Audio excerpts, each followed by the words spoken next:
Hello students, welcome to history class 12th. Student, in last video we have discussed about the kingdom. Now we will start the imperial household. राजा के घरों में क्या कुछ होता था, राजा का जो घर होता था उसको किस तरह की इम्पोर्टेंस प्राप्त थी, कैसे था, उसके हाउस होल्ड जो थे वो कैसे थे. Let us start the term harem. हरम जो थी frequently use to refer to the domestic world of the Mughal.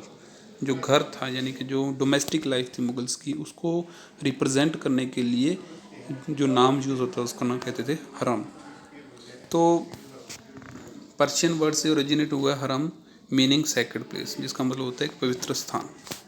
तो the Mughal household consist of the empire's wives and concubines. Wives होती थी हाउस होल्ड में और कॉन्क्यूबिन्स. कॉन्क्यूबिन्स मतलब वो होती हैं जो वाइव्स नहीं होती, उनकी जो दासियाँ होती हैं उनको कहते हैं. युद्ध के दौरान जिनको बंदी बना लिया गया था या फिर किसी तरह से स्टेप वाइव्स जिनको हम कहते हैं वो थी कॉन्क्यूबिन्स. और उनके साथ साथ और कौन कौन रहते थे, नियर एंड डिस्टेंस रिलेटिव्स जैसे mother, step and foster mother, sister, daughter in law, aunts, children, ये सारे मुगल्स के फैमिली मेम्बर्स होते थे, हाउस होल्ड के जो पार्ट थे. और जो फीमेल थी, सर्वेंट्स और स्लेव्स थे, वो भी रहते थे.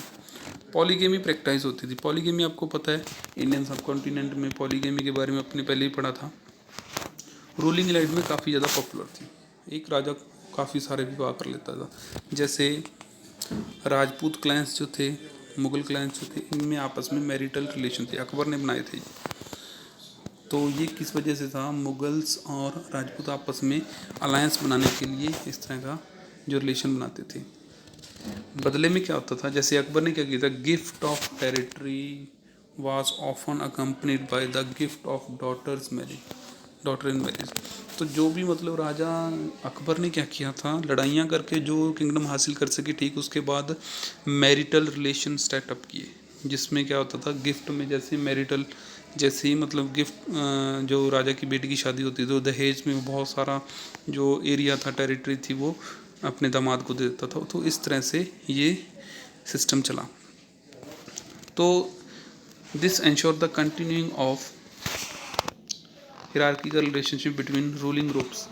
It was that through the link of marriage and the relationship that developed as the result of the Mughal were able to form a vast kinship network and linked them the important group and helped hold a vast territory, vast empire together. तो Mughal empire को बहुत सारे फ़ायदे हुए. इसके क्या कुछ फ़ायदे हुए, सबसे पहला कि वो एक वास्ट किंगशिप के मेंबर बन गए. एक ऐसी लंबी चौड़ी श्रृंखला थी फैमिलीज़ की, उसके मेंबर बन गए. और पावरफुल ग्रुप्स जो थे उनके साथी हो गए और बड़े एम्पायर को इकट्ठे होकर संभालने लगे. तो मुग़ल एम्पायर जो था, हाउस होल्ड, मुग़ल एम्पायर में क्या था, मुग़ल हाउस होल्ड जो थे, house holds a distinction was maintained between wives who came from royal family.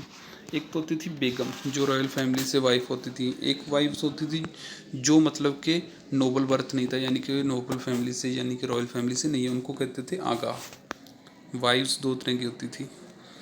Begum married after receiving huge amount of cash and valuable as dower. Dower यानी कि दहेज. दहेज लेकर मतलब शादी की गई थी, वो तो थी बेगम. बाकी जो राजा की दूसरी मतलब जो लड़ाई के दौरान जिनको बंदी बना लिया गया था, वो थी उनकी दासियाँ. उनको आगा भी, उनके किसी के साथ मैरिज होगी राजा की, उनको कहा आगा या आगा कहा जाता था. फिर होती थी कॉन्क्यूबिन्स, अगाचा. ये होती थी जिनके साथ मैरिज भी नहीं होती थी मुगल किंग की. तो सबसे पहले आता था, फर्स्ट इंपॉर्टेंस आती बेगम को, उसके बाद आगास, उसके बाद आगाचास. तो ये पोजीशन थी. लोएस्ट पोजीशन पे थी aghacha. They all received monthly allowance. सभी को मंथली अलाउंस मिलता था, बहुत सारे गिफ्ट मिलते थे. The lineage based family structure was entirely static. The aghas and aghachas could rise to the position of begum depending on the husband's will. अब आगास और अगाचास को बेगम तक पहुंचाया, बेगम के स्टेटस तक पहुंचाया जा सकता था. कौन कर सकता था जी, ये उनके हस्बैंड या उनके बच्चे कर सकते थे. Love and motherhood played important role in elevating such women to the status of legal wedded wife.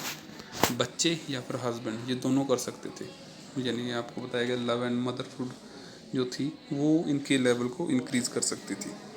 Apart from wives, अब इनके साथ साथ वाइफ्स के साथ साथ और कौन कौन होते थे, मतलब वाइफ्स होती थी, रिश्तेदार होते थे। Numerous mails and female slave populated the Mughal house hold, उसके घर में बहुत सारे स्लेव्स होते थे, बहुत सारे काम करते थे जिनके लिए स्किल्स की ज़रूरत होती है, टैक्ट की, इंटेलिजेंस की ज़रूरत होती है। स्लेव यानी जो होते थे, जो मतलब कि ट्रांसजेंडर होते थे, moved between external and internal life of the household as guard, servant and the agent for women dabbling in commerce। तो मतलब ये क्या थे, वुमेन के जो औरतों के दास बनाए हुए थे जो ट्रांसजेंडर्स थे। नूर जहाँ मुगल क्वीन जो थी and princess begum to control significant financial resources, Shahjahan daughter Jahanara and Roshanara. Nur Jahan थी क्वीन थी, उसके पास बहुत सारी दौलत थी, और शाहजहाँ की डॉटर्स थी जहानारा और रोशनारा। इनके पास भी काफ़ी ज़्यादा स्किल्स थे और शाहजहाँ ने इनको काफ़ी ज़्यादा इम्पोर्टेंस दी थी। तो जहानारा और रोशनारा ये शाहजहाँ की बेटी थी, उनके पास एनुअल इनकम काफ़ी आती थी, एक मनसबदार के बराबर इनकम होती थी इनको। Jahanara in addition received revenue from the port city of Surat, Jahanara को सिटी और सूरत सिटी का रेवेन्यू भी दिया जाता था। तो इस तरह से वो काफ़ी ज़्यादा पावरफुल थी उस टाइम, उनके पास काफ़ी पैसा था। Control over resources enable most women of Mughal empire house holds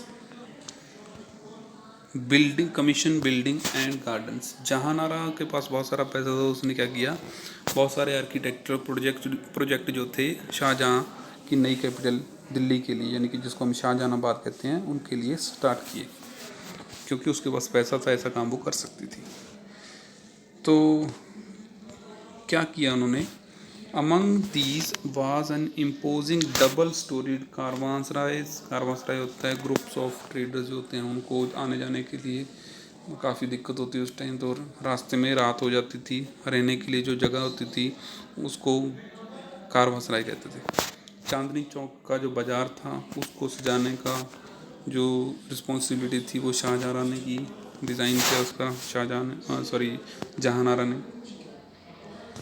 तो an interesting book given us the glimpse into the domestic world of Mughal is Humayunnama. Humayunnama जो गुलबदन बेगम ने लिखा है वो हमें मुगल हाउस होल्ड के अंदर की बातें बताता है। गुलबदन कौन थी, डॉटर ऑफ बाबर, और हुमायूं की सिस्टर थी, अकबर की आंट थी। वो टर्किश और पर्शियन दोनों में लिख सकती थी गुलबदन बेगम। जब अकबर ने अबुल फजल को आईन अकबरी लिखने के लिए लगाया तो उसने पहले सबसे ज़्यादा गुलबदन बेगम को कहा कि आपकी जो भी मेमोरीज़ हैं वो एक बार बताएं, क्योंकि हुमायूं के टाइम, बाबर के टाइम से आपको और अकबर का टाइम तक आपने सब कुछ देखा है, तो आप बताइए। Gulbadan wrote was no eulogy of Mughal emperor, rather she described in great detail the conflict and tension among the princes and kings and important mediating role elderly women of the family played in resolving the conflicts। तो उसने कुछ ज़्यादा जानकारी वाली चीज़ें नहीं बताई दूर दूर की, लेकिन घरों में, मुग़ल के घरों में क्या कुछ होता था, किस तरह के कन्फ्लिक्ट होते थे आपस में राजाओं के घरों में, और वो किस तरह से एक एल्डर वुमेन का रोल प्ले करती थी, वो सारा उसने बताया है। ये था मुग़ल हाउस होल्ड के बारे में आपको जानकारी दी गई है। नेक्स्ट वीडियो में हम नेक्स्ट पढ़ेंगे, तब तक के लिए आप इसके नोट्स बनाइए। Thank you.